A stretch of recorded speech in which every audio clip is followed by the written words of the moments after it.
Hey, wonderful listeners! Welcome back to the English Podcast Studio, your favorite corner of the internet where we mix humor, real-life chaos, and a sprinkle of good all-English learning.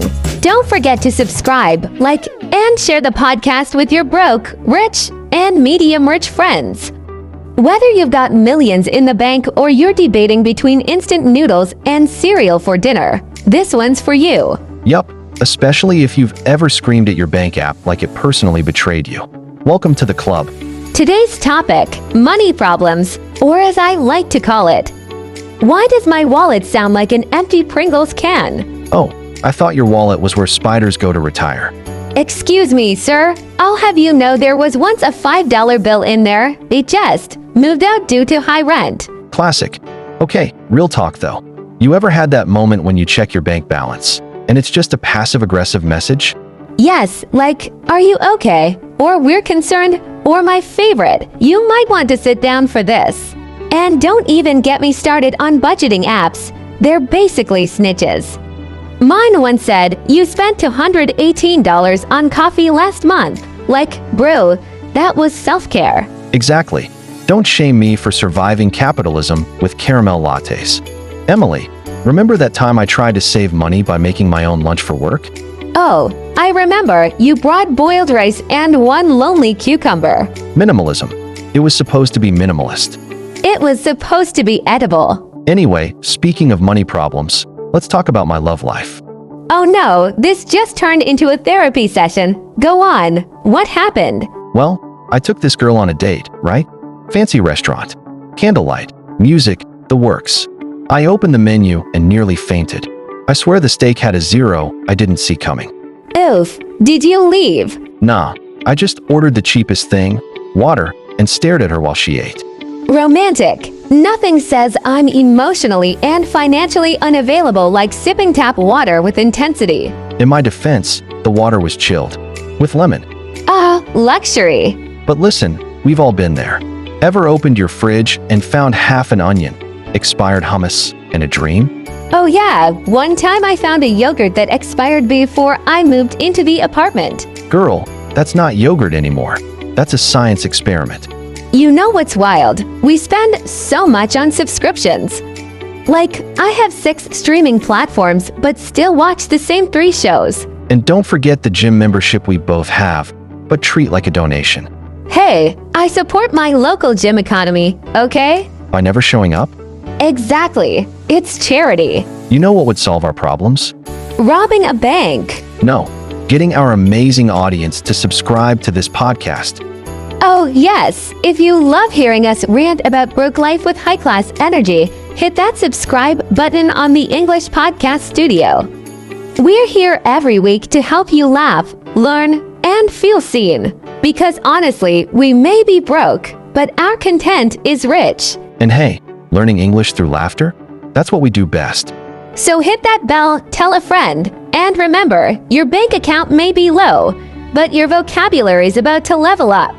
Alright folks, now we're diving into a money topic that's about as rare as a unicorn in your wallet, saving. Ah yes, saving. Also known as, that thing I swear I'll do after payday, but never do. You know what they say, don't save what is left after spending. Spend what is left after saving. That's a quote by Warren Buffett. Isn't he the guy who could buy 10 countries but still uses coupons? Yup, meanwhile, I check my pockets and find 3 paperclips and a receipt from 2021. Relatable. But seriously, saving money isn't just about not spending. It's about planning. That's our word of the day, folks, budgeting. Okay, folks, let's review some vocabulary together. Budget, a financial plan or the act of planning how much money to spend. Frugal, careful with money, not wasteful. Impulse buying, purchasing something suddenly without planning. Nest egg, savings set aside for future use. Rainy day fund, money saved for emergencies. Let's be real, I used to think a rainy day fund was money saved for when I needed a fancy umbrella. Same. Until I had to replace my tires, buy allergy meds, and fix a leaking pipe in the same week. That was the monsoon season of my life. Here's a tip. Automate your savings. Most banks let you set up an auto transfer to your savings account every month. That way, you don't even see the money. It just disappears like your self-esteem after checking your balance. And if you're feeling fancy, learn about investing. That's our next hot topic. Ah yes, investing. Or as I like to call it, I don't understand any of this, but I clicked buy anyway. Okay, but real talk. You don't need to be a Wall Street wolf to start. Apps now let you invest with as little as $5. That's like one overpriced latte. Exactly. You can buy ETFs, exchange-traded funds, which is a fancy way of saying a basket of stuff, stocks, bonds, and unicorns. Okay, not unicorns, but still. Here's a fun fact. If you had invested $1,000 in Apple stock in 2003, you'd have over $300,000 today.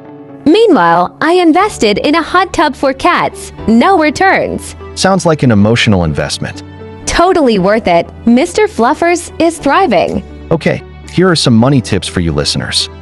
1. Use the 50/30/20 rule. 50% for needs, 30% for wants, 20% for savings. 2. Track your spending. Use apps like Mint, Inab, or even a spreadsheet. 3. Avoid lifestyle inflation. Just because you got a raise doesn't mean you need a pet alpaca. 4. Build a habit. Even saving $1 a day builds consistency. You know what I've learned? It's not just about money. It's about mindset.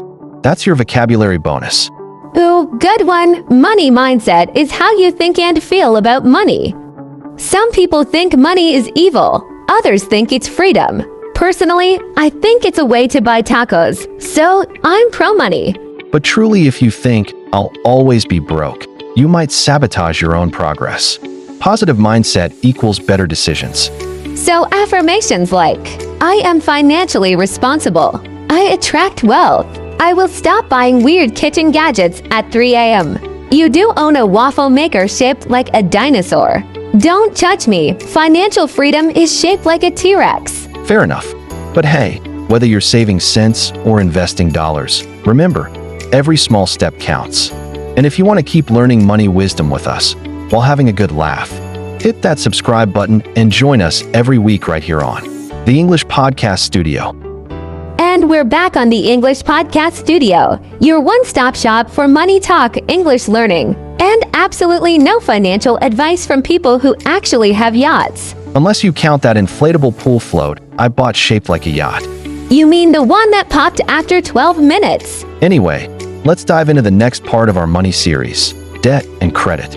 Oh, debt. The four-letter word that gives adults nightmares. Honestly, debt is like that clingy ex who keeps calling. And no matter how much you ignore them, they keep growing interest. Speaking of interest, vocab time. Debt, money you owe to someone or some institution. Interest rate, the percentage you pay on top of the money you borrowed. Credit score, a number that shows how trustworthy you are with borrowing money. Minimum payment, the smallest amount you can pay on a loan or credit card each month. Compound interest, interest calculated on both the principal and previously earned interest. It's either your best friend or your worst enemy. Here's something I didn't know until way too late. Credit cards are not free money. Right, I got my first card and thought, look, magic plastic, everything is mine now. Until the bill arrives and it's like, remember that coffee, that gum, that one suspicious Amazon purchase at 2:17 a.m. Surprise, you owe us all of it, plus 21% interest. And the worst part, you only pay the minimum payment and think you're winning.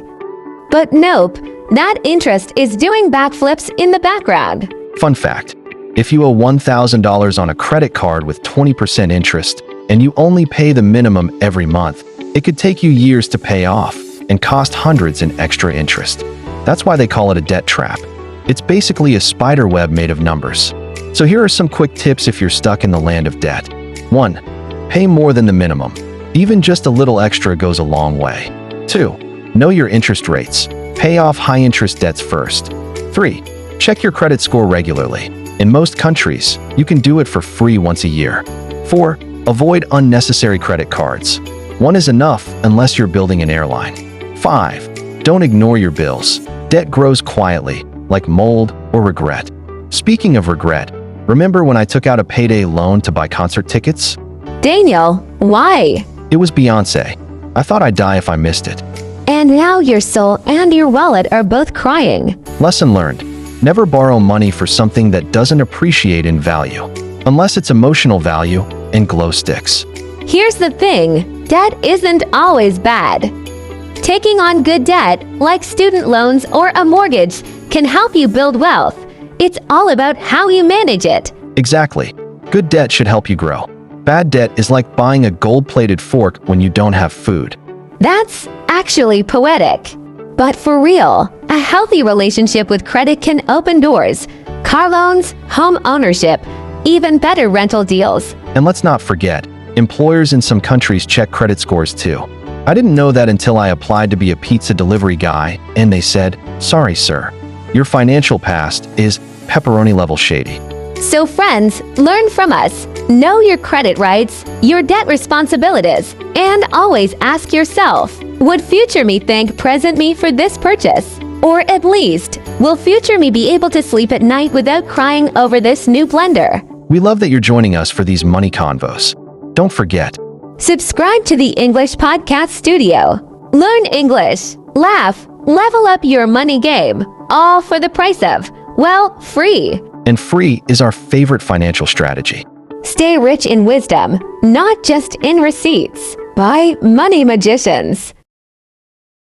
Hey there, English learners. At the English Podcast Studio, my mission is simple: to make English fun, real, and something you actually want to use in everyday life. Whether you're learning for travel, work, confidence, or just because you're tired of boring textbooks, this is the place for you. Every episode is packed with natural conversations, real-world vocabulary, laughs, and lessons you'll remember. So if you're ready to upgrade your English, laugh while you learn, and feel more confident every day, don't forget to subscribe to the channel, like the video if it helped you, comment, and tell me what you want to learn next. Share it with a friend who's learning too, and save it so you can come back anytime. Let's grow your English together, one episode at a time. Thanks for watching, and remember, your English journey starts here.